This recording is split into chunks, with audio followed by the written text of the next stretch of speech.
ওং জননীং শারদাং দেবীং রামকৃষ্ণং জগদ্গুরুং পাদপদ্মে ত্বয়শ্চিত্বা প্রণমামি মুহুর্মুহুর। নমস্কার। আজ নিবেদিতার ভারত দর্শনের 81তম পর্ব। সকলকে শ্রদ্ধাপূর্ণ নমস্কার জানাই। শ্রদ্ধা জানাই প্রাণায়াম চ্যানেলের, যার ইচ্ছায় আপনাদের দুয়ারে পৌঁছে যায় সেই পবিত্র সুর মহাশয়কে আমার শ্রদ্ধাপূর্ণ নমস্কার জানাই ও শুভেচ্ছা জানাই। নিবেদিতার ভারত দর্শনের এর আগের দুটি পর্বে আমরা নিবেদিতা ও জগদীশচন্দ্র বসুর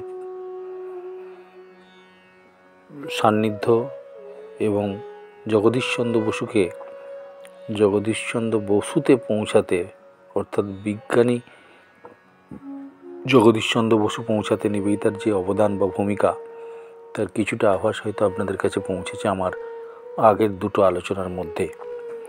আমরা জগদীশচন্দ্র বসুকে নিয়ে চেষ্টা করব আরও দুটো আলোচনার মধ্যে আরও কিছু অজানা তথ্য আপনাদের সামনে তুলে দিতে।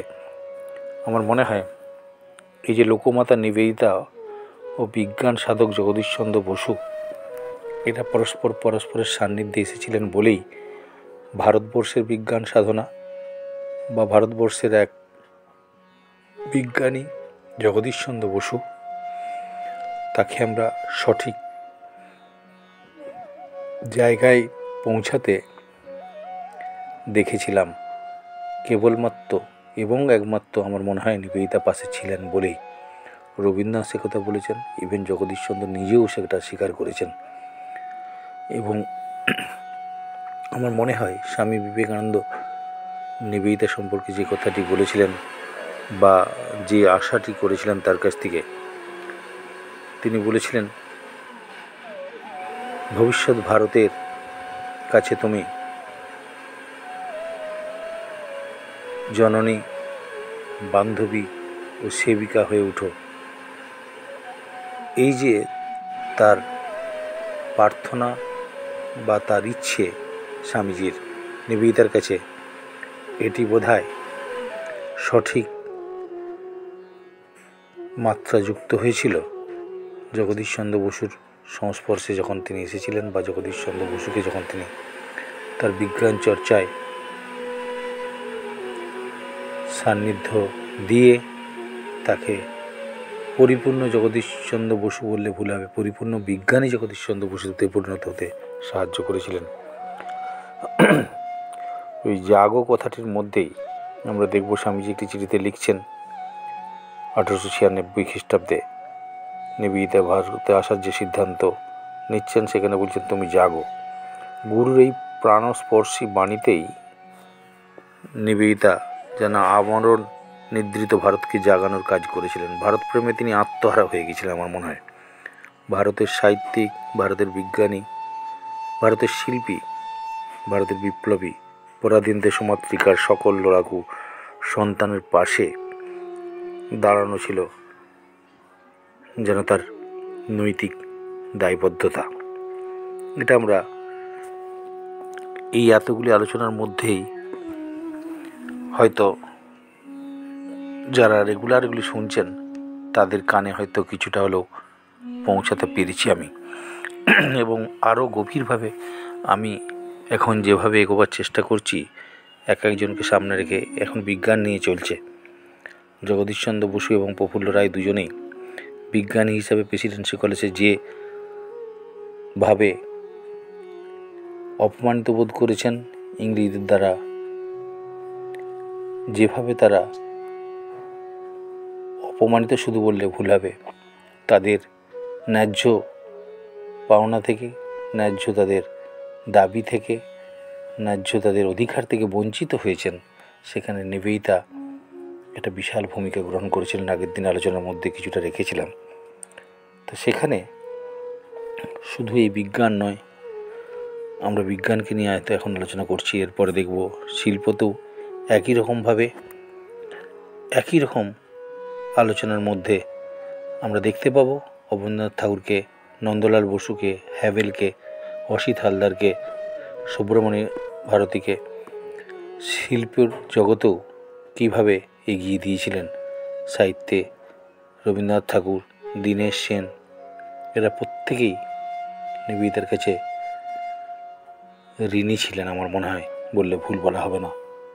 নিবেদিতা এক্ষেত্রে বিজ্ঞান সাধক জগদীশচন্দ্র বসুর জীবনের একটা প্রায় সংকটময় সংগ্রামের কালে কিন্তু ওই সেবিকা, বান্ধবী, মাতা হয়ে এই আত্মভোলা মানুষটির সর্বতোভাবে প্রায় আগলে রেখে তার পাশে দাঁড়িয়েছিলেন। জগদীশচন্দ্র বসুর সাথে কিছুদিন যেভাবে তিনি মিশেছেন,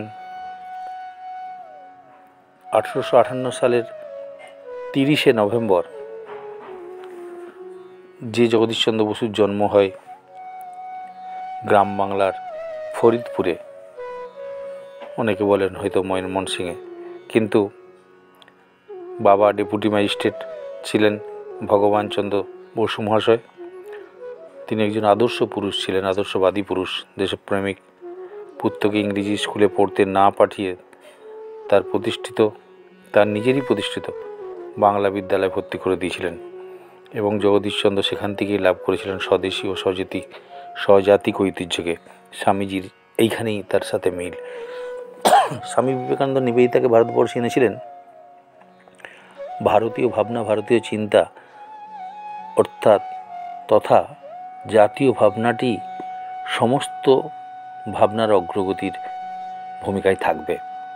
নিবেদিতাকে বলেছেন, তুমি ইংরেজি জগতের মানুষ, ইংরেজি শিক্ষায় শিক্ষিত, লন্ডনে পড়াশোনা করেছো, এদেশের মানুষের ইংরেজি হয়তো প্রয়োজন, কিন্তু তাদেরকে যে শিক্ষাই তুমি দিতে চাও না কেন, অবশ্যই এ দেশীয় জাতীয় ভাবনাই তোমাকে ভাবতে হবে। ভাবিত হয়ে এই জাতীয় ভাবটি তাদের মধ্যে পৌঁছে দেওয়ার ভূমিকা তোমাকে গ্রহণ করতে হবে। এটি খুব একটা ইজি ছিল না, কিন্তু তৎকালীন দিনে ভারতবর্ষের ব্রিটিশ পদলেহনকারী মানুষের সংখ্যায় বেশি। সেক্ষেত্রে নিবেদিতার আশা, রবীন্দ্রনাথের মতো মানুষেরও কিন্তু সেরকম সেই ভুলটাই করতে যাচ্ছিলেন, যেটি সংশোধন করার জন্য স্বামী বিবেকানন্দ বোধহয় পৃথিবীতে আগমন, এবং নিবেদিতাকেও সেই ভুলটি ধরিয়ে দিয়েছেন এবং আগলে রেখেছেন, কোনোভাবে বিচ্যুত হতে দেননি। সেই জন্যই বোধহয় মা বলতে পেরেছিলেন নিবেদিতা স্কুল সম্পর্কে, আমি আশীর্বাদ করছি। স্কুলটি ঠাকুরের পুজো করে উদ্বোধন করে বলেছিলেন 13ই নভেম্বর 1898 খ্রিস্টাব্দে, যে এই বিদ্যালয় থেকে যে সমস্ত ছাত্রীরা পড়াশোনা করবে বা বেরিয়ে আসবে, তারা আদর্শ নারীতে পরিণত হবে, তারা আদর্শ ছাত্রী হবে। সেটি তিল করে যে সত্যতার দিকে এগিয়ে চলেছিল, আজ সেই নিবেদিতা স্কুল শুধু ভারতীয় জাতীয় ভাবনায় একটি স্কুল সংগঠন মাত্র নয়, আদর্শের দিক দিয়ে, নীতির দিক দিয়ে, সর্বোপরি ভারতীয় আদর্শের দিককে সামনে রেখে ভারতীয়ত্ব বোধে গর্বিত হওয়ার মতো একটি জায়গা। যে সমস্ত মহিলারা এখনও পড়াশোনা করেছেন, আমার অনেক প্রাক্তন ছাত্রীর সাথে আলাপ হয়েছে, তাদের মুখ থেকেও আমি এগুলি শুনি যে সত্যিই তার মধ্যে একটা নীতিগত, আদর্শগত চিন্তার সন্ধান তারা পেয়েছে, ওখান থেকে পেয়েছে বলেই তাদের সাথে অন্যের একটু তফাৎ অনুভব করা যায়। জগদীশচন্দ্র বসু পরিণত বয়সে আমরা দেখব তিনি এক জায়গায় স্বীকার করছেন এই স্বদেশী ভাবনার ভেবে, সেখানে শুরুতে মাতৃভাষায় শিক্ষা নিতে হয়েছে, অর্থাৎ বাবা যে স্কুলটা যেখানে পড়াশোনা করতেন সেই ভাষায় ভাবতে হয়েছে। জাতীয় ভাষার মধ্য দিয়ে জাতীয় সংহতির সঙ্গে পরিচিতি ঘটেছে আমার। আমি নিজেকে জনগণের একজন বলে ভাবতে শিখেছি। উচ্চ সম্মানতা আমাকে সরিয়ে রাখেনি। বিদ্যালয়ে আমার এক পাশে বসত বাবার মুসলমান চাপরাশির ছেলে ও আর এক পাশে ধীবরের ছেলে। অর্থাৎ এই ভারতীয়ত্ব বোধ, সেখানে সবে মিলে একসাথে থাকা, বিভিন্ন জাতির বিভিন্ন সম্প্রদায়ের মানুষ এক ভাবনায় ভাবিত হবে, সে ভাবনা জাতীয় ভাবনা, সে ভাবনা স্বদেশীয় ভাবনা, সে ভাবনা ভারতীয় ভাবনা। এটা স্বামীজি যেমন মনপ্রাণে চাইতেন, জগদীশচন্দ্র বসুর ক্ষেত্রেও কিন্তু একই রকম ভাবনার প্রকাশ আমরা লক্ষ্য করি। এই যে সামাজিক ও আর্থিক উচ্চ নীচ ভেদাভেদ ভুলে শিশু মনগুলো একত্রে বসে মেলামেশার সুযোগ তারা পেয়েছিলেন বাবার স্কুলে, হয়তো তার প্রভাবেই তিনি ওই নেটিভদের প্রতি শাসক ইংরেজদের জাতির বৈষম্যমূলক আচরণের প্রতিবাদে আমরণ তিনি লাঠি নিয়ে দাঁড়িয়ে থেকেছেন। প্রতিবাদে আমরণ তিনি দারোয়ানের মধ্যে দাঁড়িয়ে থেকেছেন। স্বদেশের ইতিহাস সংস্কৃতি প্রভৃতি ছেলেবেলায় তার মনে গভীর রেখাপাত করেছিল, সেটা আমরা তার বাল্যকালের জীবনীগুলি পড়লে বুঝতে পারবো। পড়াশোনার জন্য জগদীশচন্দ্র বসু মফস্বল থেকে কলকাতায় এলেও 11 বছর বয়সে সেন্ট জেভিয়ার্স কলেজ, সেখানে বিজ্ঞান নিয়ে পড়াশোনা করেন। 1879-এ তিনি বিএ পাশ করেন। সেই সময় ওই কলেজে বিজ্ঞানের অধ্যাপক ছিলেন বেলজিয়ান পাদ্রি ফাদার লাফো। তিনি ছাত্রদের সামনে বৈজ্ঞানিক পরীক্ষার হাতে কলমে করে দেখানোর চেষ্টা করতেন, যা তরুণ জগদীশচন্দ্রের মনে বিজ্ঞানের প্রতি ভালোবাসা ও আকর্ষণ জাগিয়ে তুলেছিল। পিতার আর্থিক সংকট দূর করার জন্য বিদেশে গিয়ে আইসিএস পড়তে চেয়েছিলেন, কিন্তু পিতা চেয়েছিলেন পুত্র প্রশাসক না হয়ে বিদ্বান হোক। তাই বিজ্ঞানে উচ্চতর শিক্ষা লাভের জন্য তিনি জগদীশচন্দ্রকে ইংল্যান্ডে পাঠিয়েছিলেন।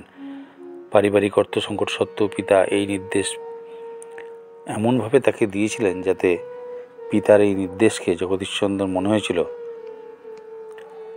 যে অপরের শাসক না হয়ে আমি শুধু নিজেকে শাসন করব, বিদ্বান হতে হবে ঠিকই, কিন্তু প্রশাসক নয়। এই রকম একটা ভাবনা জগদীশচন্দ্র বসু তার বাবার কাছ থেকে যেমনভাবে পেয়েছিলেন, পরবর্তীকালে বিবেকানন্দের আদর্শকে তার মনে হয়েছে এটি বোধহয় সঠিক আদর্শ। আর নিবেদিতা যেখানে বিবেকানন্দের আলোয় আলোকিত, সেই আলোর ছটা তো জগদীশচন্দ্র বসুরও জীবনে লাগাটা স্বাভাবিক, তাই না? সসম্মানে শিক্ষা সমাপন করে কেমব্রিজ ও লন্ডনের বিশ্ববিদ্যালয় থেকে বিজ্ঞানে অত্যুচ্চ ডিগ্রি নিয়ে যখন দেশে ফিরলেন, দ্যাট ওয়াজ 1888, 1888 সালে তিনি যখন ফিরলেন, তখন ভারতের ভাইসরয় ছিলেন লর্ড রিপন। জগদীশচন্দ্র লন্ডনের অর্থনীতির অধ্যাপক ফসেটের সুপারিশপত্র নিয়ে এসে ওই লর্ড রিপনের সঙ্গে শিক্ষা বিভাগে যখন ভালো চাকরি দেওয়ার জন্য ডিপিআইকে লিখে পাঠিয়েছিল, ইংরেজদের ধারণায় ভারতীয়রা বিজ্ঞান শিক্ষায় অনুপযুক্ত, ততখানি প্রাধান্য তিনি পাননি সেই ক্ষেত্রে। তাই চাকরিতে নিয়োগের ব্যাপারে নানা অজুহাত সৃষ্টি করে তাকে দূরে সরিয়ে দেওয়া হয়েছিল। কিন্তু শেষ পর্যন্ত লর্ড রিপনের আদেশে তাকে কলকাতায় প্রেসিডেন্সি কলেজে অস্থায়ী অধ্যাপকের একটা পদ তাকে দেওয়া হয়েছিল। কিন্তু সেই পদে ইংরেজ অধ্যাপকরা যে বেতন পেতেন, জগদীশচন্দ্র বসু আর একজনও ছিল ওই রকম ডিপ্রাইভ, প্রফুল্ল রায়, তাদের বেতন তার 2/3 সমান। আবার অস্থায়ী পদ বলে ওই বেতনের অর্ধেক হাতে দেওয়া হতো। এই ব্যবস্থা জগদীশচন্দ্র বসুর আত্মঅভিমানে ভীষণভাবে আঘাত করত। তিনি স্থির করেছিলেন বেতন নেবেন না, কিন্তু নিয়মিত ক্লাস নিতে লাগলেন। দ্বিতীয় যে সংকল্পটি তিনি গ্রহণ করেছিলেন সেটা হলো, ভারতীয়রা শুধু যে বিজ্ঞান শিক্ষা দিতে পারে তাই নয়, তারা বৈজ্ঞানিক হতে পারেন, সেটা আমি তিল করে প্রমাণ করে ছাড়ব। তার এই অধ্যাবসায়, তার এই জেদ, তার এই আত্মবিশ্বাস তাকে বিজ্ঞানী জগদীশচন্দ্র বসু হতে সাহায্য করেছিল। অবশ্যই তার পাশে আর এক আত্মবিশ্বাসের সহযোগী, তিনিও আত্মবিশ্বাসী বিদেশ থেকে আসা ভগিনী নিবেদিতা। এটা অস্বীকার করাও পারেনি, তিনি নিজে বারবার সেটি স্বীকারোক্তিতে জানিয়েছেন। এবং তার মৃত্যুর পরেও, নিবেদিতার মৃত্যুর পরেও তার আত্মার ভস্মটিকে নিয়েও তিনি বসু বিজ্ঞান মন্দিরে তিনি স্মৃতির ফলকে তাকে আজীবন আগলে রেখেছেন এবং ভাবিকালের জন্য নিবেদিতাকে ওই বসু বিজ্ঞান সাধনা কেন্দ্রে তাকে চিরস্থায়ী একটি আসন পেতে দিয়েছিলেন যেন। 1897 খ্রিস্টাব্দে 1887 খ্রিস্টাব্দে অবলা বসুর সঙ্গে তার যে বিয়ে হয়েছিল, এই অবলা বসু মহিলাটিও কিন্তু একজন বিদুষী মহিলা বললে ভুল হবে না। অবলা বসু জগদীশচন্দ্র বসুর জীবনে যেমন একটি ভীষণভাবে প্রাসঙ্গিক চরিত্র, নিবেদিতার জীবনও ঠিক একই রকম প্রাসঙ্গিক। এই পরিবারটির সাথে আমি আগের দিন আলোচনা করছিলাম, জগদীশচন্দ্র বসু এবং নিবেদিতা, অবলা বসু যেন একটা বৃত্ত তৈরি করেছিল। প্রত্যেকের এত পরিপূরক, প্রত্যেকে এত সুন্দর বুঝতে পারতেন মনের ভাব। সেদিক দিয়ে লাবণ্যপ্রভা তার বোন, অর্থাৎ জগদীশচন্দ্র বসুর বোন, তাকে তার স্কুলের কাজের দায়িত্বে কিছুটা দায়িত্ব দিয়েছিলেন নিবেদিতা। সেই ইতিহাস হয়তো আপনাদের অনেকেই জানা আছে। বেশ কয়েক বছর মাদ্রাজ মেডিকেল কলেজে ডাক্তারি পড়েছিলেন এই অবলা বসু। বিয়ের পর তার উচ্চশিক্ষা থেমে গিয়েছিল, যেহেতু জগদীশচন্দ্রর বেতন ছিল না বললেই ভুল হবে না, কারণ তিনি গ্রহণই করতেন না প্রথমের দিকে। সাংসারিক যে অনটন দেখা দিল, তার ফলে তার উচ্চশিক্ষা দুঃস্বপ্ন রয়ে গেছিল অবলা বসু পরবর্তীকালে তিনি সেটি স্বীকারোক্তিতে বলেছেন যে আমি ডাক্তার না হতে পারলেও আমার স্বামী তো বিজ্ঞানী হতে পেরেছেন। প্রেসিডেন্সি কলেজের তৎকালীন অধ্যক্ষ CH টনি সাহেব শ্রীরামকৃষ্ণ অনুরাগী ছিলেন এবং আধ্যাত্মিক ক্ষেত্রে ভারতীয়দের শ্রেষ্ঠত্ব স্বীকার করলেও বিজ্ঞানের ক্ষেত্রে যোগ্যতা সম্পর্কে সন্দিহান ছিলেন তিনি। তার ধারণা ছিল বিলেতি ডিগ্রির সাহায্যে বিজ্ঞান পড়ানোর অধিকার পাওয়া যেতে পারে, কিন্তু বৈজ্ঞানিক হওয়া যায় না। যেটি কিছুক্ষণ আগে বলছিলাম, জগদীশচন্দ্র বসু তার দৃঢ়তা, তার আত্মবিশ্বাস, সর্বোপরি তার নিষ্ঠাশীল আগ্রহ তাকে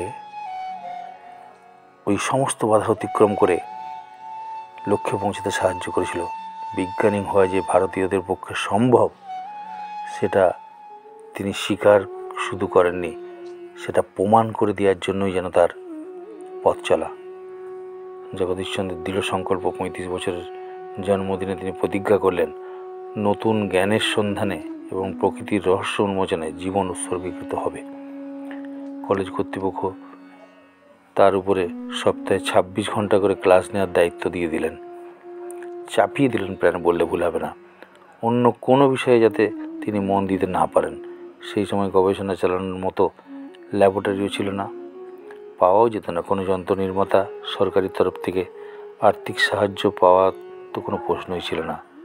নিজের সঞ্চিত অর্থ ব্যয় করে জগদীশচন্দ্র 20 স্কোয়ার ফুটের একটা ল্যাবরেটরি ভারতে প্রথম মৌলিক গবেষণা তার মধ্যে শুরু করেছিলেন। জগদীশচন্দ্র বসুর জীবনটা পেছন থেকে যদি আমরা সামনের দিকে এগোবার চেষ্টা করি, এই ল্যাবরেটরিতে একা নিভৃতে নীরবে বিজ্ঞান সাধনায় যখন মনের সাথে মনের যুদ্ধ, সাংসারিক অনটনের সাথে পারিবারিক যুদ্ধ, সেই সময় মায়ের মতো বললেও বোধহয় ভুল হবে না, নিবেদিতা পাশে এসে দাঁড়িয়েছেন।